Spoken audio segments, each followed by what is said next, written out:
Kwa majina anaitwa Jairus Kedimon Chiwambi. Ndio, ni mkazi wa Swaswa halisi.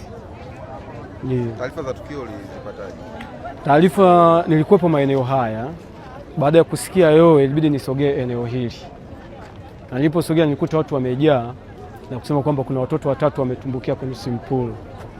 Na kweli nikaenda kuchungulia kwenye swimming pool nikawakuta hao watoto watatu wametumbukia kwenye swimming pool. Ila sikuweza kupata taarifa zaidi sana juu ya hilo. Hicho ndicho nilichoona. Hao watoto wanakadiriwa kuwa na umri gani?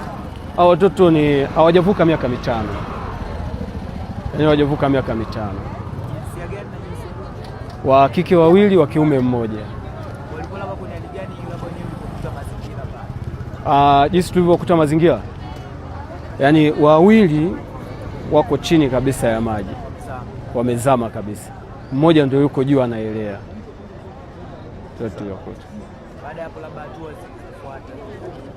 hatua zilizofuata ni kuwapigia vyombo vya usalama, hasa uongozi wa serikali ya mtaa ulisogea na kuwapigia vyombo vya usalama. Labda ilikuwaje wakaingia? Maana tunasikia hoteli imefunga. Sisi wenyewe bado hatuna jibu kamili wameingiaje, kwa sababu sisi tumepata taarifa tu kuna watoto wametumbukia kwenye swimming pool baada ya hizo kelele. Yeah.